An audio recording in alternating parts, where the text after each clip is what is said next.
হরে কৃষ্ণ। আজকে এই ক্লাসে আমি আলোচনা করব জপের বিধিনিষেধ এবং তার উপকার, কখন কিভাবে কোন সময়ে জপ করা যাবে কোন সময়ে জপ করা যাবে না সে সম্বন্ধে আজকে কয়েকটা কথা এই বিষয়ে আলোচনা করব। অনেক ব্যক্তি আছে বলে যে প্রভু এই টাইমে মাছ খেয়ে আয়, আমি মাছ খেয়ে কি জপ করতে পারবো? কেউ কেউ বলে প্রভু আমি বিছানায় বাসি কাপড়ে উঠে কি জপ করতে পারবো? আবার অনেকে আছে প্রভু আমি কাঁচা অবস্থায় আছি, আমি বাথরুমে গিয়েছিলাম, তারপরে আমার সময় নেই স্নান করা, তাহলে আমি কি এখন এই মুহূর্তে জব করতে পারবো? তো এইরকম অনেক বিষয়ে অনেক প্রসঙ্গে অনেক কথা হয়। তো এই সমস্ত যারা ভুক্তভোগী তাদের সম্বন্ধে আমি দুই একটা কথা বলবো, আপনারা সব বিষয়টা জানতে পারবেন। তো প্রথমত জপের সম্বন্ধে বলি।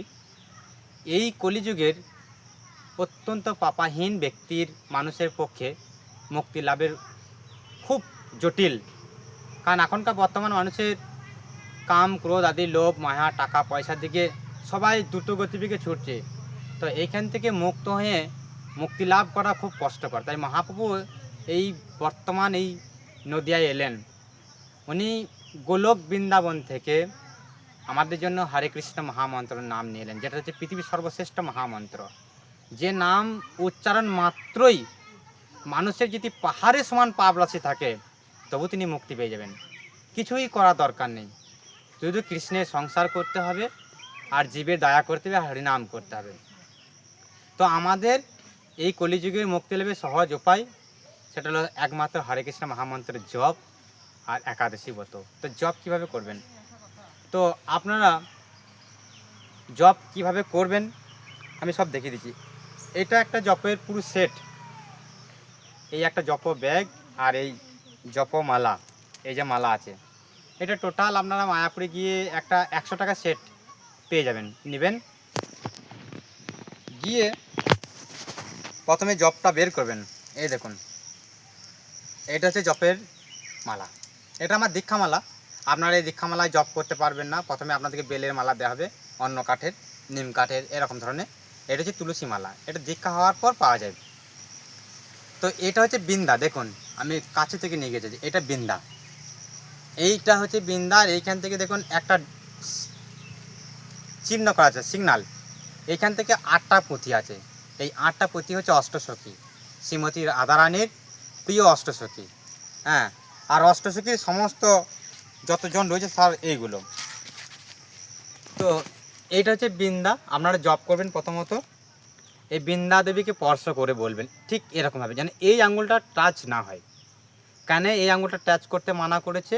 না, এইটা হচ্ছে অহংকারী। দেখবেন অনেক অনেক ব্যক্তিরা ঝামেলা করে বাড়িতে, গ্রামগঞ্জে, বলে আমি তোকে দেখে নেবো, তোকে আমি কেটে দেবো, এরকম অনেক বিষয়ে কথাবার্তা বলে, শুধু আঙুল দেখায়। তো এই অহংকারী আঙুলটা কিন্তু এই তুলসী দেবীতে টাচ করা যাবে না। হ্যাঁ, তো আপনারা জব কীভাবে করবেন? এই বৃন্দা দেবীতে ধরে ঠিক এইভাবে আঙুলটা আর এই আঙুলটা এরকমভাবে টাচ করে বলবেন। আপনারা যেহেতু দীক্ষা হয় নাই, তা দীক্ষা যাদের যাদের হয়েছে তারা তার গুরুদেবের নাম করবে, মানে প্রণাম মন্ত্রটা। যেমন আমার দীক্ষা হয়েছে, আমি আমার গুরুদেবের নাম বলবো। নমঃ বিষ্ণু পাদায় কৃষ্ণ পৃষ্ঠায় ভূতলে শ্রীমতে জয় পতাকা স্বামী নীতি নামিনী নম আচার্য পাদায় নিতাই কৃপা প্রদায়িনে গৌর কথা থামুদায় নগর গ্রাম তারিণে। তারপর বলবো জয় শ্রীকৃষ্ণ চৈতন্য প্রভু নিত্যানন্দ শ্রী অদ্বৈত গদাধর শিবাসাদি শ্রী গৌর ভক্তবৃন্দ। এটা আমি বলবো যেহেতু আমার দীক্ষা হয়েছে। কিন্তু যাদের দীক্ষা হয় নেই তারা কি করবেন? না, তারা হরে কৃষ্ণ মহামন্ত্র বলার আগে চৈতন্য মহাপুর প্রণাম মন্ত্র বলবেন। কীরকমভাবে বলবেন? এরকমভাবে টাচ করে বলবেন জয় শ্রীকৃষ্ণ চৈতন্য প্রভু নিত্যানন্দ শ্রী অদ্বৈত গদাধর শিবাসাদি গৌর ভক্তবৃন্দ। এটা বলে তারপর আপনারা এই যে মোটা আছে না, এই মোটা পুঁচি থেকে শুরু করবেন, মানে মোটা থেকে এইদিকে যাবেন। ঠিক আছে?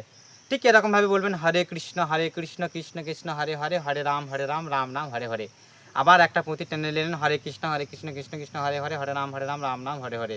ঠিক এইভাবে টোটালটা আপনি ঘুরে এসে যখন এইখানকে চলে আসবেন, ঠিক আবার এইটা ধরে আবার বলবেন জয় শ্রীকৃষ্ণ চৈতন্য প্রভু নিত্যানন্দ শ্রী অদ্বৈত গদাধর শিবাসাদি গৌর ভক্তবৃন্দ। হ্যাঁ, তারপরে আপনি মালাটা যখন জপ করবেন তখন এদিকে আর যাবেন না, মানে বৃন্দা দেবীকে পেরিয়ে যাওয়া যাবে না। তখন মালাটা আপনারা ভিতরে এরকমভাবে ঘুরিয়ে আবার এই সরু দিকটা থেকে, দেখুন এই সরু দিকটা থেকে আবার শুরু করবেন। ওকে, এই সরু দিকটা থেকে শুরু করে আবার মোটা দিকে আসবেন, ঠিক এইভাবে ঘুরাবেন। এরকমভাবে আপনারা 16 মালা জপ করবেন। তো এরপর বিধিনিষেধ। অনেকজন বলছেন হরে কৃষ্ণ, তো এই বিধিনিষেধ কখন জপ করা যাবে কখন যাবে না, কি মাছ মাংস খেয়ে জপ করা যাবে কি যাবে না, এই সম্বন্ধে আমি অন্য ক্লাসে একটা বলে দেবো। হরে কৃষ্ণ।